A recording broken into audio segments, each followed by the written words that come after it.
Hello everyone. काफ़ी time बाद videos आ रही हैं, तो इस समय हर कोई अपनी तैयारी में लगा हुआ होगा।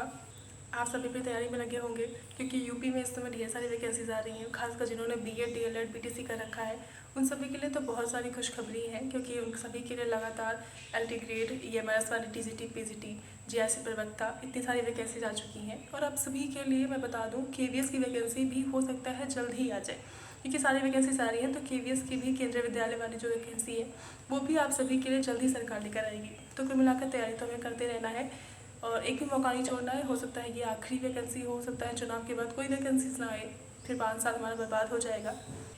अभी फिर ये भी बहुत लोग सोचते हैं कि जब नोटिफिकेशन आएगा तब तैयारी कर लेंगे, लेकिन ऐसा नहीं है। अगर, क्योंकि कंपटीशन बहुत ज़्यादा है, सालों से वैकेंसीज नहीं आई हैं, तो अगर 2-400 पोस्ट भी आती है सरकार की तरफ से तो सब उसमें टूट पड़ेंगे फॉर्म भरने के लिए, क्योंकि फॉर्म तो लाखों में आवेदन किया जाएगा और तैयारी लोग बहुत सालों से कर रहे हैं। और हमारा भी मान लो शुरुआती है, फिर भी इस वजह से हमें अच्छे से तैयारी करनी है, अभी से तैयारी शुरू कर देना है। तो उसके लिए ऐसा भी नहीं कि सिलेबस पता नहीं क्या होगा, बढ़ा होगा, क्या घटा होगा, क्या क्या पढ़ लें। तो ऐसा कुछ नहीं, सिलेबस लगभग सेम ही होता है, ज़्यादा कुछ उसमें घटाया बढ़ाया नहीं जाता। तो आप यूट्यूब से या गूगल से, आप इंटरनेट से आप उसे निकाल सकते हैं सिलेबस, जो भी प्रीवियस ईयर हमने पढ़ रखा है उसके हिसाब से। फिर जो टॉपिक है, टॉपिक वाइज जो भी चीज़ें उसमें दी गई हैं, वो यूट्यूब पे इतने सारे वीडियोस हैं, उनसे देखकर हम एक एक टॉपिक पढ़ सकते हैं, ताकि हमारा एक एक टॉपिक क्लियर हो जाए। जैसे एलटी ग्रेड का है, इसमें जिनका बायोलॉजी है, जिनका भी जो भी अपना सब्जेक्ट है, सरकार जो भी मतलब आयोग है, आयोग की तरफ से जो भी क्वेश्चंस होंगे, एक भी चीज़ नहीं छोड़ी गई है। इन सब में हर एक टॉपिक से क्वेश्चन बनेंगे, और ऐसा भी नहीं कि बहुत ही बेसिक लेवल का, बहुत ही हाई लेवल के क्वेश्चंस बनते हैं। सभी में एक एक बेसिक चीज़ें पूछी जाती हैं। तो तैयारी हमें इसी हिसाब से करनी है, क्योंकि कंपटीशन बहुत ज़्यादा है और हर कोई अपनी तैयारी में लगा हुआ है। बहुत ही सुनहरा मौका है, अगर अभी नहीं कर पाए तो फिर बाद में फिर प्रॉब्लम हो जाएगी, फिर नहीं हो पाएगा। इसलिए अभी से तैयारी शुरू करनी है। नोटिफिकेशन आने के बाद, फॉर्म फिल करने के बाद अगर हम तैयारी करने बैठेंगे तो फिर पक्का है कि सिलेक्शन नहीं हो पाएगा।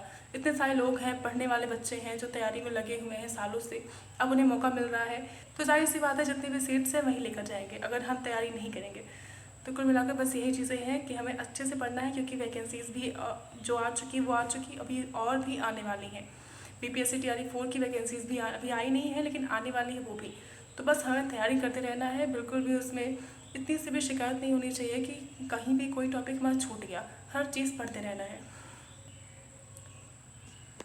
बाकी बुक्स का क्या है, किस सोर्स से हम पढ़ाई करें, क्या क्या मटेरियल चाहिए, उसके लिए मैं कोई नया वीडियो बनाऊंगी, दूसरा वीडियो, उसमें मैं इस सब के बारे में डिस्कस करूंगी। फिलहाल के लिए बस इतना ही है कि हमें कहीं से भी कोई जो भी हमारा टॉपिक है उसका एक एक पॉइंट हमें अच्छे से, यूट्यूब पे ढेरों वीडियोज़ पड़ी हुई हैं, तो उनमें से देख कर हम पढ़ सकते हैं। बहुत सारी चीज़ें हैं, बहाने नहीं हैं, बहुत सारी चीज़ें हैं। जिसको बहाना बनाना उसकी तो फिर बात ही अलग है, वरना बहुत सी चीज़ें हैं, बहुत जगह आपको सब कुछ मिल जाएंगी। तो बस फिलहाल के लिए इतना ही।